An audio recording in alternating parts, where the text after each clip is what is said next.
ಮುಖ್ಯಮಂತ್ರಿಗಳನ್ನ ಗೃಹ ಮಂತ್ರಿಗಳನ್ನ ಕೇಳಬೇಕು. ಅವ್ರು ಆಲ್ರೆಡಿ ತೀರ್ಮಾನ ತಗೊಂಡಂಗಿದೆ ಅಲ್ಲ, ಅವರಿಗೆ ಆತ್ಮೀಯರು. ಈ ಟೀಕೆ ಟಿಪ್ಪಣಿಗಳಿಗೆ ಜಗ್ಗೋ ನನ್ನ ಮಗ ಅಲ್ಲ ನಾನು. Political power is master key which can open each and every lock. Baba Saheb Ambedkar ಅವರ ಬರಹ ಮತ್ತು ಭಾಷಣಗಳು ಕೃತಿಯ 17ನೇ ವಾಲ್ಯೂಮ್ನ 3ನೇ ಪಾರ್ಟ್ನಲ್ಲಿ ಇಂಥದ್ದೊಂದು ಡೆಫಿನೇಷನ್, ಇಂಥದ್ದೊಂದು ಹೇಳಿಕೆ, ದೊಡ್ಡದೊಂದು ಸಂದೇಶವನ್ನ ರವಾನಿಸಿದೆ. ಇನ್ನೂ ಅರ್ಥ ಮಾಡ್ಕೊಳ್ಳೇಬೇಕಿದೆ. ಯಾಕೆ ಮಾತನ್ನು ಹೇಳ್ತಿರೋದು ಅಂದ್ರೆ, ಕೇವಲ 24 ಗಂಟೆಗಳಲ್ಲಿ ಬಹುದೊಡ್ಡ ಸಂದೇಶ ತುಂಬಾ ಸೂಕ್ಷ್ಮವಾಗಿ ಗಮನಿಸಿದ್ರೆ ಗೊತ್ತಾಗತ್ತೆ. ನೋಡಿ, ಕೆಲ 20 ಗಂಟೆಗಳ ಹಿಂದೆ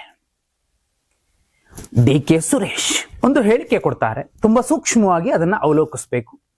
ಅದಾದ ಮೇಲೆ 24 ಗಂಟೆ ಮುಗುವುದಕ್ಕಿಂತ ಮುಂಚೆನೆ ಡಾಕ್ಟರ್ ಜಿ ಪರಮೇಶ್ವರ್ ಗೃಹ ಸಚಿವರು ಮಾರ್ಮಿಕವಾಗಿ ಮತ್ತೊಂದು ಸಂದೇಶವನ್ನ ರವಾನಿಸಿದ್ದಾರೆ. ಈ ಎರಡೂ ಸಂದೇಶ ಒಂದೇ ಒಂದು ಸೂಕ್ಷ್ಮ ಸುಳಿವನ್ನ ಕೊಡ್ತಿರುವಂತದ್ದು.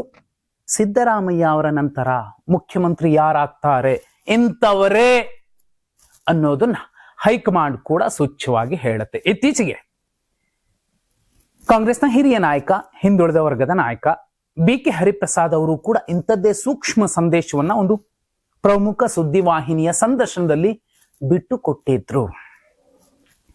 ನೋಡಿ, ಯಾಕೆ ಆರಂಭದಲ್ಲಿ ನಾನು ಬಾಬಾ ಸಾಹೇಬ್ರ ಹೇಳಿಕೆಯನ್ನ ಕೊಟ್ಟೆ ಅಂದ್ರೆ, ಇವತ್ತು ಕೋಲಾರದಲ್ಲಿ, ಅದರಲ್ಲಿ KGF ನಲ್ಲಿ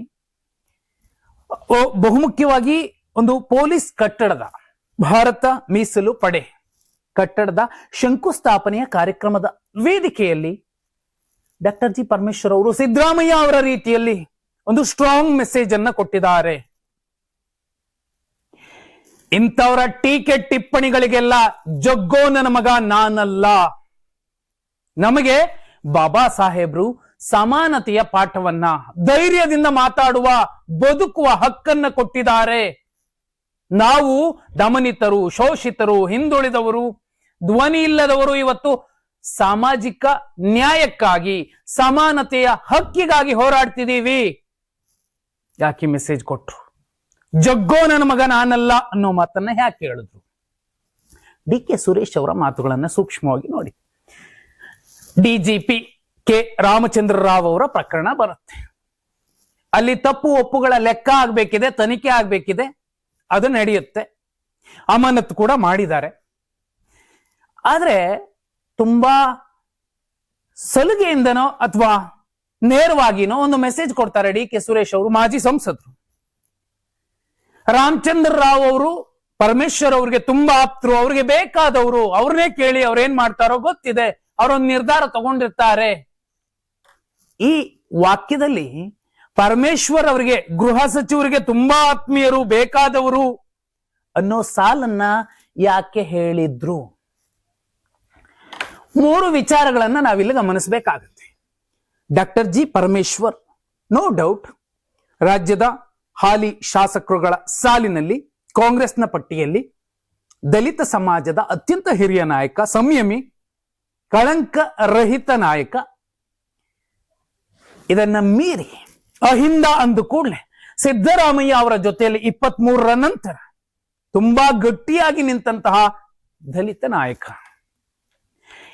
ಒಂದು ಹಂತಕ್ಕೆ ಮುಖ್ಯಮಂತ್ರಿಯ ಗಾದಿಗೆ ಮೊದಲ ಹೆಸರು ಬಂದ್ರೆ ಅದು DK ಶಿವಕುಮಾರ್ ಅವರನ್ನ ಹೊರತುಪಡಿಸಿ ಪರಮೇಶ್ವರ್ ಅವರ ಹೆಸರು ಬರುತ್ತೆ. ಇದಲ್ಲದೆ ಇನ್ನೂ ಮುಖ್ಯ ವಿಚಾರ, KN ರಾಜಣ್ಣ ಅವರನ್ನ ಯಾವ ರೀತಿ ಒಬ್ಬ ನಾಯಕ, ಮಹಾನಾಯಕ, ಸಚಿವ ಸ್ಥಾನದಿಂದ ಕೆಳಗಿಳಿಸಿದ್ರು, ಆಗ ಮಾಡಿದ ಮಸಲತ್ತುಗಳ ಮರ್ಮ ಎಂಥದ್ದು ಬಹುಪಾಲು ಜನಕ್ಕೆ ಗೊತ್ತಿದೆ. ಅಂಥದ್ದೇ ಪ್ರಯತ್ನವನ್ನ ಈಗಲೂ ಕೂಡ ಏನಾದ್ರೂ ಮಾಡ್ತಿರಬಹುದಾ? ಆ ಬಣ ಒಬ್ಬ ಅತ್ಯಂತ ಶೋಷಿತ ಸಮಾಜದ ನಾಯಕ, ಸಚಿವನಾಗಿದ್ದನನ್ನ ಇಳಿಸಿದ್ದೇಗೆ? ಸದನದಲ್ಲಿ ರಾಜಣ್ಣ ಅವರು ಹೇಳಿದ್ದೇನು? ಆ ಪ್ರಯತ್ನಗಳನ್ನ ನಡೆಸಿದ್ಯಾರು? ಹನಿ ಟ್ರಾಪೋ ಮತ್ತೊಂದೋ ಮಗ್ದೊಂದೋ? ಆ ಕಳಂಕ ಇನ್ನೂ ಕೂಡ ಅವ್ರ ತಲೆ ಮೇಲೆ ಇದ್ದೇ ಇದೆ. ಯಾರ ತಲೆ ಮೇಲೆ? ರಾಜಣ್ಣ ಅವರನ್ನ ಇಳಿಸಿದ ಮಹಾನಾಯಕನ ತಲೆ ಮೇಲೆ. ಈಗ ಅಂಥದ್ದೇ ಪ್ರಯತ್ನವನ್ನ ಇವರ ಮೇಲೂ ಮಾಡಿರಬಹುದಾ? ಪ್ರಯತ್ನ ನಡೀತಿರಬಹುದಾ? ರಾಮಚಂದ್ರ ರಾವ್ ಅವರ ಪ್ರಕರಣದಲ್ಲಿ ಗೃಹ ಸಚಿವರ ಹೆಸರನ್ನ, ಹೌದು ಅವರ ವ್ಯಾಪ್ತಿಗೆ ಬರುತ್ತೆ, ಅವರು ಸರಿಯಾದ ಒಂದು ನಿರ್ಧಾರವನ್ನ ಕ್ರಮವನ್ನ ತಗೋಬೇಕಿತ್ತು, ತಗೊಂಡಿದ್ದಾರೆ. ಅವರಿಗೂ ಆತ್ಮೀಯರು, ಅವರಿಗೆ ಬೇಕಾದವರು ಅನ್ನೋ ಮೆಸೇಜ್ ಅನ್ನ ಯಾಕೆ ಕೊಟ್ಟಿರಬಹುದು ಡಿ ಕೆ ಸುರೇಶ್ ಅವರು? ನಂಬರ್ 1. ನಂಬರ್ 2, ಇಂತಹ ಸಂದೇಶಗಳನ್ನ ನೀಡೋ ಮೂಲಕ ಇವರು ಡಮ್ಮಿ, ಅಸಮರ್ಥರು, ಇವರಿಗೆ ಖಾತೆ ನಿಭಾಯಿಸೋದಕ್ಕಾಗೋದಿಲ್ಲ ಅನ್ನೋ ಒಂದು ಅದೇ ಮೆಸೇಜ್ ಅನ್ನ, ಆ ಒಂದು ನರೇಟಿವ್ ಅನ್ನ ಸೆಟ್ ಮಾಡೋ ಮೂಲಕ ಸಿಎಂ ಹುದ್ದೆಗೆ ಪ್ರಬಲ ಪ್ರತಿಸ್ಪರ್ಧಿಯಾಗಿರೋ ಪರಮೇಶ್ವರ್ ಅವರನ್ನ ಮೂಲೆ ಗುಂಪು ಮಾಡಬಹುದಾದಂತಹ ಪ್ರಯತ್ನಗಳು ತಮ್ಮ PR ಸ್ಟಂಟ್ ಮೂಲಕ ಮಾಡ್ತಿರಬಹುದಾ ಅನ್ನೋ ಅನುಮಾನ ಕೂಡ ವ್ಯಕ್ತವಾಗೋದಿಲ್ವಾ? ಇನ್ನು 3ನೇ ವಿಚಾರ, ದಲಿತ ಸಿಎಂ ಅನ್ನುವಂತಹ ಬಹುದೊಡ್ಡ ಸೌಂಡ್ ಎದ್ದಾಗ ಅಲ್ಲಿ ಒಂದೇ ಫೇಸ್ ಕಾಣಿಸುತ್ತೆ, ಅದು ಡಾಕ್ಟರ್ ಜಿ ಪರಮೇಶ್ವರ್ ಅವರದ್ದು. ಆ ಮಾತನ್ನ, ದಲಿತ ಸಿಎಂ ಅನ್ನುವಂತಹ ಪ್ರಭಾವವನ್ನ ತಗ್ಗಿಸುವ ಪ್ರಯತ್ನದ ಭಾಗವಾಗಿ ರಾಮಚಂದ್ರ ರಾವ್ ಅವರಿಗೆ ಬೇಕಾದವರು, ಅವರ ಆತ್ಮೀಯರು ಅನ್ನೋ ಮೆಸೇಜ್ ಅನ್ನ ಕೊಟ್ಟಿರಬಹುದಾ? ಡಿ ಕೆ ಸುರೇಶ್ ಅವರು ರಾಜಕಾರಣದಲ್ಲಿ ಅವರವರ ಹೇಳಿಕೆಗಳು ಅವರ ವ್ಯಾಪ್ತಿಯಲ್ಲಿರುತ್ತೆ, ಹೌದು. ಆದ್ರೆ ಅಷ್ಟು ನೇರವಾಗಿ ಗೃಹ ಸಚಿವರ ಬಗ್ಗೆ ಹೇಳುವಂತದ್ದೇನಿತ್ತು? ಮತ್ತೆ ಯಾರೋ ಬೇರೆ ಪಕ್ಷದ ನಾಯಕರಲ್ಲ, ಅವರದ್ದೇ ಪಕ್ಷದ ನಾಯಕರು, ದಲಿತ ಸಮಾಜದ ನಾಯಕರು, ಓದ್ಕೊಂಡಿದ್ದಾರೆ, ವಿದೇಶದಲ್ಲಿ ಓದ್ ಬಂದಿದ್ದಾರೆ, ಇವ್ರಿಗಿಂತ ಹೆಚ್ಚಿನ ಜ್ಞಾನ ಗೊತ್ತಿದೆ, ಸಂವಿಧಾನದ ಬಗ್ಗೆ ಅರಿವಿದೆ, ಬಾಬಾ ಸಾಹೇಬ್ರ ಬಗ್ಗೆ ದೊಡ್ಡದೊಂದು ಅಭಿಮಾನ ಇದೆ. ನಾನು ಬಾಬಾ ಸಾಹೇಬರ ಅನುಯಾಯಿ ಅಂತ ಹೇಳ್ಕೊಳ್ಳುವಂತಹ ನಾಯಕನಿಗೆ ಯಾಕೆ ಈ ಮೆಸೇಜ್ ಕೊಟ್ಟಿದ್ರು?